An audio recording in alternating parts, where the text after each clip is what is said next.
আসসালামু আলাইকুম। এতই সহজ। আপনি যা চাইবেন তাই হবে। তাই কোনোদিন হয়? সোশ্যাল মিডিয়াতে দেখতে পাচ্ছি কিছুদিন থেকে ৩২টা কোম্পানি ডিলিস্টেড হয়ে যাবে। আমরা অনেকেই আতঙ্কিত হচ্ছি, অনেকেই উদ্ভ্রান্ত হচ্ছি। তাই কোনোদিন হবে? এতই সহজ। এই তো গত বছর মাকসুদ সাহেবের যে কমিশন ছিল, সেই কমিশনে আমরা শুনলাম যে লোন নিয়ে আর ব্যবসায় করা যাচ্ছে না। গৃহিণীরা লোন নিতে পারবে না, রিটায়ার্ড পারসন লোন নিতে পারবে না, ছাত্ররা লোন নিতে পারবে না। যদি কেউ লোন নেয় তাহলে পরে প্রতি ৩ মাস পর, পর লোন নিয়ে ব্যবসা করা খুবই খারাপ।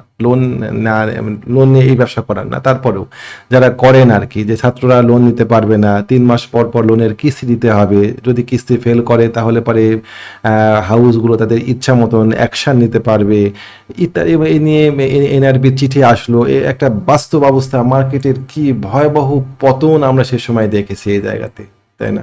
ভয়ঙ্কর পতন দেখেছি আমরা এরকম জায়গাতে। অযাচিতভাবে আমাদের কাছে কেউ কেউ মনে করছিলেন মার্কেট ৩২০০, ১৫০০, ১১০০-তে নেমে যাবে, আরও কত মার্কেট জিরো হয়ে যাবে, মার্কেটের অস্তিত্বই হুমকির মধ্যে পড়ে গিয়েছিল।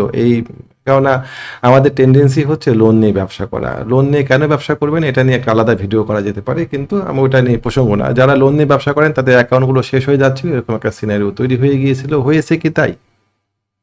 হয়নি। তারপরে আমরা এখানে দেখতে পাচ্ছিলাম ইরান এবং আমেরিকার যুদ্ধের সময় মার্কেট ভয়ঙ্কর রকমভাবে পড়ে গিয়েছিল। মার্কেট শেষ হয়ে যাবে, অনেক কিছু হতে যাচ্ছে, তেলের দাম বেড়ে যাচ্ছে, সব শেষ। কই এখন কি আর যুদ্ধের সে রেশ আছে? সেই প্রভাব কি মার্কেটে এখন আমরা দেখতে পাচ্ছি? সো ওই যে ৩২টা কোম্পানির শেয়ার আমাদের কাছে নাই। আমাদের কাছে শেয়ার নাই, কিন্তু আমার কথা হচ্ছে যে এটা নিয়ে একটা মার্কেটে প্যানিক করার চেষ্টা করা হচ্ছে। মার্কেটে আমাদের কাছে যাদের কাছে শেয়ার, সাধারণ পাবলিকের পক্ষে কি এরকম নিউজ আসার পরে এই শেয়ারগুলোকে হাতে রাখা সম্ভব? এই আমার কাছে লিস্ট আছে, ফেসবুক থেকেই আমার করা, কি বলে, ডাউনলোড করা। এখানে Apollo Ispat, Aramit limited, Aziz pipe, Baraka, Bangladesh welding, Dulamia cotton, MRL oil, family tex, GBB power. এটা জেন বেস্ট লেখা আছে। জেন বেস্ট ফ্যাশন নামে কোনো শেয়ার মার্কেটে আছে কি না আমার জানা নাই। এটা জেনারেশন নেক্সট হতে পারে বা এরকম কিছু। হামিদ ফেব্রিক্স, খুলনা পাওয়ার, কেপিসিএল, খুলনা প্রিন্টিং, কেপিপিএল, মেঘনা কন্ডেন্স মিল্ক, মেঘনা পেট, মেট্রো স্পিনিং, মিথুন knitting, new line, Northern jute, নুরানি, Pacific, prime textile, Rahima food, Ratanpur, RSRM, Regent textile. এইটা আবার কি আমার ঠিক জানা নাই। এই নামে কোনো শেয়ার, সম্ভবত শেফার্ড ইন্ডাস্ট্রি, যেটা শ্যাম্পুর সুগার, তারপরে স্ট্যান্ডার্ড সিরামিক, তুং হাই, উসমানিয়া, ইয়াকিন। উসমানিয়া কিন্তু সরকারি শেয়ার, ইয়াকিন পলিমার, বেশ কয়েকটা সরকারি শেয়ারও আছে এখানে সম্ভবত। কেমন? তো জাহিন স্পিনিং, ইয়াকিন পলিমার, ওয়াইপিএল, এই শেয়ারগুলো সব ডিলিস্টেড হয়ে যাবে। এতই সহজ। তাই কোনোদিন হয়? হলে পারে শেয়ারগুলোতে নাই কেন? যারা বায়ার, তারা কারা কিনছে শেয়ারগুলোতে? ভালো ভলিউম। বিডি ওয়েল্ডিং এ গতদিনকে খুব ভালো ভলিউম দেখলাম। এটা নিয়ে আমরা প্যানিক হব না। এরকম ঘটনা আমরা বহুত দেখেছি অতীতে। এগুলা আসলে এক ধরনের কৌশল শেয়ারটা কেড়ে নেওয়ার জন্য। আমরা এই কৌশলে সতর্ক থাকবো। আচ্ছা। আর এর পাশাপাশি বেশ কিছু নিউজ আসছে মার্কেটে, যে নিউজগুলো মার্কেটে আমি মনে করি খুব ভালো হতে যাচ্ছে মার্কেট। সেটা হচ্ছে যে মার্কেটে T0 হতে যাচ্ছে। এখনো হবে না, প্রথমে T1 তারপর T0। এই বিষয়গুলো সামনে হতে যাচ্ছে মার্কেটে, যেটা মার্কেটের জন্য খুব, মার্কেটকে এমনিতেই গতিশীল করে তুলবে। এই T1 T0 পদ্ধতিগুলো, সকালে কিনবেন বিকালে বিক্রি করতে পারবেন।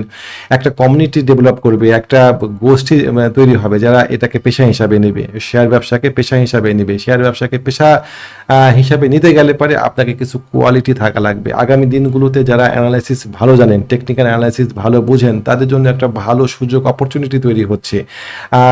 আপনারা কেউ T0-তে ব্যবসা করেছেন কিনা জানি না, আমি করেছি T0-তে ব্যবসা। T0-তে ব্যবসা করতে গেলে পারে অতি অবশ্যই আপনাকে টেকনিক্যাল নলেজ থাকা লাগবে। আমি ফরেক্স মার্কেটে ব্যবসা করে দেখেছি, ওখানে করেছি। ওখানে আপনি জাস্ট 1 মিনিটের মধ্যে একটা কেনাবেচা কমপ্লিট করতে পারবেন, আরও কম সময়ের মধ্যে 10 সেকেন্ডের মধ্যে একটা কেনাবেচা কমপ্লিট করতে পারবেন আপনি ফরেক্স মার্কেটে।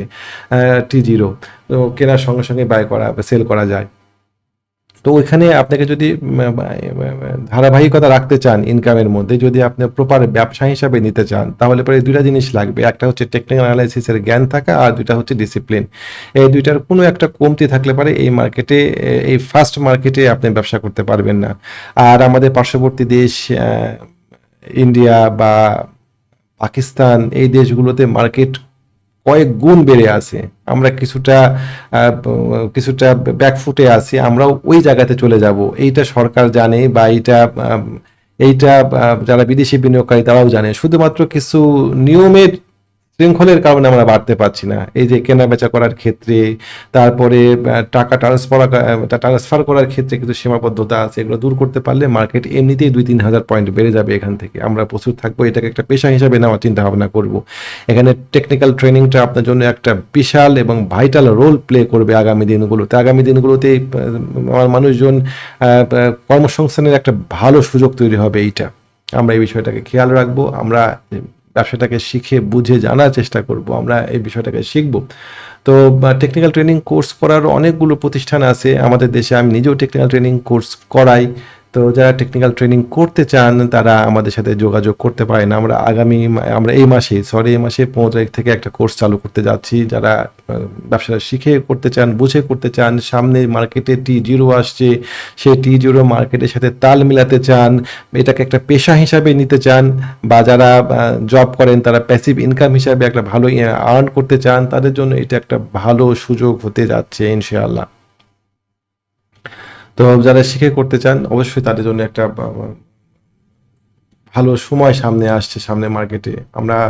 আমাদের সাথে যদি কেউ যোগাযোগ করতে চান টেকনিক্যাল ট্রেনিং করার জন্য, আমি আমাদের হোয়াটসঅ্যাপ নাম্বারটা দিয়ে দিচ্ছি 019219311195। আজকে আর কোনো শেয়ার নিয়ে আলোচনা করলাম না, শেয়ার নিয়ে তো প্রতিদিনই আলোচনা করা হয়। বিষয়টাকে আমরা অনুধাবন করার চেষ্টা করব, বুঝবো, এটাকে একটা পেশা হিসাবে নেওয়ার চেষ্টা করব। সামনে অপার সুযোগ আসছে, এটা একটা পেশা হিসাবে দাঁড়াতে যাচ্ছে। এখন এটাকে পেশা হিসাবে আমরা বলতে মানুষের কাছে অস্বস্তি বোধ করি, মানুষের কাছে পজিটিভ ধারণা নেই। আশা করি এই ধারণাটা কেটে যাবে মানুষের মধ্যে। তো ঠিক আছে, থ্যাংক ইউ। আমাদের টেকনিক্যাল ট্রেনিং কোর্সে আপনাদের আমন্ত্রণ জানিয়ে আজকের ভিডিওটা আজকের মতো এখানেই শেষ করলাম। ভালো থাকবেন। আসসালামু আলাইকুম ওয়া রাহমাতুল্লাহ।